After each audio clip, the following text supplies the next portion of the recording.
अस्सलाम वालेकुम YouTube family. आज हम बात करेंगे कि हम कैसे वेंटोलिन सॉल्यूशन का यूज़ करके घर में बैठकर अपने बच्चों को नेबुलाइज कर सकते हैं नेबुलाइज़र मशीन से। उसके लिए मुकम्मल तरीक़ाकार का पता होना बहुत ज़्यादा ज़रूरी है।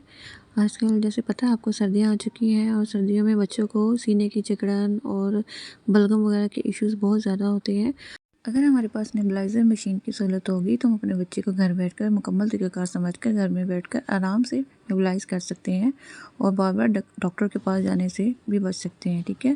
क्योंकि इतनी शदीद सर्दी में होती है और बच्चों को सर्दी में बाहर नहीं लेके जाया जा सकता, तो उसके लिए ये है कि अगर हमारे पास ये तमाम सहूलियात हैं तो हम घर बैठकर सुकून से अपने बच्चे को नेबुलाइज़ कर सकते हैं। तो आज की इस वीडियो में हम बात करेंगे वेंटोलिन के तरीका इस्तेमाल के बारे में, इसके यूज़ेस के बारे में और इसके साइड इफ़ेक्ट के बारे में, और बात करेंगे इसको कौन कौन से मरीज़ इस्तेमाल कर सकते हैं, ठीक है। वीडियो शुरू करने से पहले मैं आपको यही कहूँगी कि अगर आपने मेरे चैनल को लाइक शेयर और सब्सक्राइब नहीं किया तो प्लीज़ लाइक शेयर और सब्सक्राइब ज़रूर कर दिया करें और बेल आइकन को ज़रूर क्लिक किया करें ताकि मेरी जो न्यू आने वाली वीडियोज़ हैं वो आप तक जल्द पहुँच सके। तो चलिए वीडियो स्टार्ट करते हैं। वेंटोलिन सॉल्यूशन जो कि सीने की जकड़न, सांस लेने में दुश्वारी, खांसी और निमोनिया की सूरत में भाप वाली मशीन में डालकर बच्चों और बड़ों में नेबुलाइज किया जाता है, मतलब कि भाप दी जाती है। वेंटोलिन को रिस्पायरेटरी सॉल्यूशन भी कहा जाता है। रिस्पायरेटरी सॉल्यूशन इसलिए कहा जाता है कि ये वायल सिर्फ नेबुलाइजेशन के लिए यूज़ होता है, इसको और किसी में यूज़ नहीं किया जाता और एज अ ड्रॉप भी आप इसको यूज़ नहीं कर सकते। इसका एक्टिव इंग्रेडिएंट साल्बुटामोल है। तो चलिए इसके यूजेस की बात करते हैं।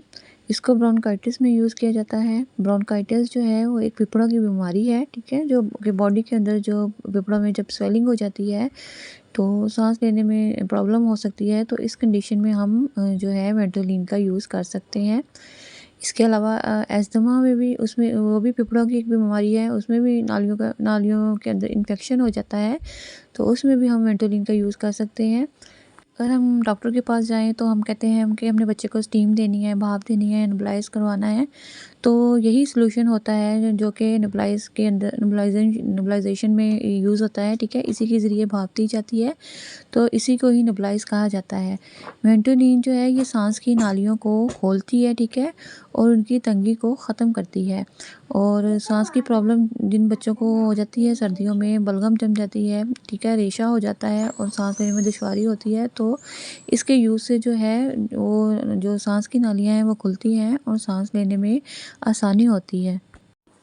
सर्दियों में ये मसाइल बहुत ज़्यादा होते हैं बच्चों और बड़ों में, दोनों में, ठीक है। खांसी, बलगम, सीने की जकड़न, ये तमाम जो हैं, ये इन तमाम मसाइल जो बच्चों और बड़ों को हो जाते हैं, तो उसके लिए ये है कि वेंटोलिन का अगर सही तरीक़ाकार हमें पता है तो हम घर में बैठकर आराम से अपने बच्चों को नेबुलाइज़ कर सकते हैं। पहली बार वेंटोलिन सॉल्यूशन को खोलने के बाद जो है इसको 1 माह के अंदर ही इस्तेमाल करना है, ठीक है। इसके बाद इसको ज़ाया कर देना है, इसके ऊपर बताया गया है। इसके अलावा कौन कौन लोग इसको यूज़ नहीं कर सकते, ठीक है। हाई ब्लड प्रेशर के मरीज़ जो होते हैं, जिनको हार्ट का मसला होता है, वो ये सॉल्यूशन ना यूज़ करें। इसके अलावा प्रेग्नेंट और दूध पिलाने वाली माओं को भी इस सॉल्यूशन से नेबुलाइज नहीं करवाना चाहिए। वेंटोलिन जो है ये टैबलेट, इनहेलर, सॉल्यूशन, ठीक है, इंजेक्शन और सिरप फॉर्म में शामिल है। इसकी डोज की बात करते हैं कि वेंटोलिन की कितनी मिकदार हमने बच्चों और बड़ों में इस्तेमाल करनी है। बच्चों में जो वेंटोलिन की खुराक होगी वो 0.25 मिलीग्राम पर केजी के हिसाब से होगी, ठीक है। इस डोज के अकॉर्डिंग जो है हमने हर 6 घंटे के बाद नेबुलाइज करेंगे। वेंटोलिन सॉल्यूशन जो है ये ड्रॉपर की शक्ल में आता है। आपने करना क्या है कि आपने जो है वो 2 ml नॉर्मल सलाइन जो है, जो कि पानी नुमा होता है, ठीक है, उसे 2 ml जो है वो नेबुलाइज़र के मेडिसिन कप में डालेंगे। नॉर्मल सलाइन जो है वो 2 ml डालेंगे और उसमें जो है वो 10 ड्रॉप्स जो है वेंटोलिन सॉल्यूशन के डालेंगे और बेबी को नेबुलाइज़ करेंगे। बड़ों में भी हम इसी तरह यूज़ करेंगे। हमने क्या करना है, बड़ों में भी हमने नॉर्मल सलाइन जो है वो 2 ml नेबुलाइज़र के मेडिसिन कप में डालेंगे और उसमें हमने 20 ड्रॉप्स डालने हैं, ठीक है। वेंटोलिन सॉल्यूशन के 20 ड्रॉप्स डालने हैं और नेबुलाइज़ करना है, ठीक है। बच्चों में जो है वो 10 ड्रॉप्स और बड़ों में 20 ड्रॉप्स, ठीक है। हर 6 घंटे के बाद हमने नेबुलाइज़ करना है। जो बच्चे 3 साल से कम हैं इनमें हमने 0.5 ml यूज़ करना है, यानी 1 ml का हाफ़ यूज़ करना है, ठीक है। और इसमें जो है हमने 4 से 5 ड्रॉप्स डालने हैं।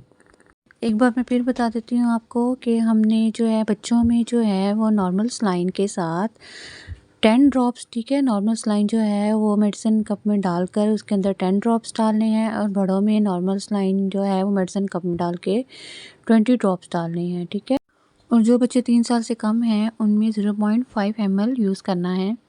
इसके साइड इफ़ेक्ट की बात करते हैं तो इसके साइड इफ़ेक्ट में डेज़ीनेस, ठीक है, नौज़िया, एंजाइटी, इसके अलावा सर दर्द और वॉमिटिंग, हार्ट बर्न यानी दिल और मैदे में जलन हो सकती है। इसकी प्राइस जो है वो 54 रुपीज़ है, और ये आप किसी भी मेडिकल स्टोर से इसको बाय कर सकते हैं।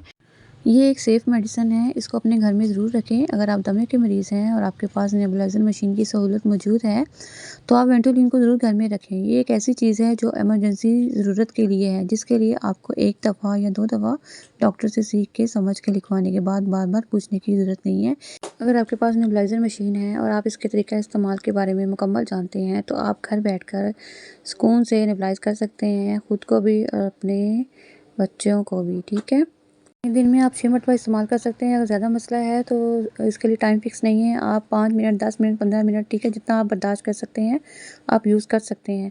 मैंने तमाम इन्फॉर्मेशन वेंटोलिन के बारे में आपको बता दी है। अगर आपने मुझे कुछ भी पूछना हो तो आप मुझे कमेंट बॉक्स में पूछ सकते हैं। खुश रहें, खुशियाँ बाँटते रहें। मिलते हैं नेक्स्ट वीडियो में। अल्लाह हाफ़िज़।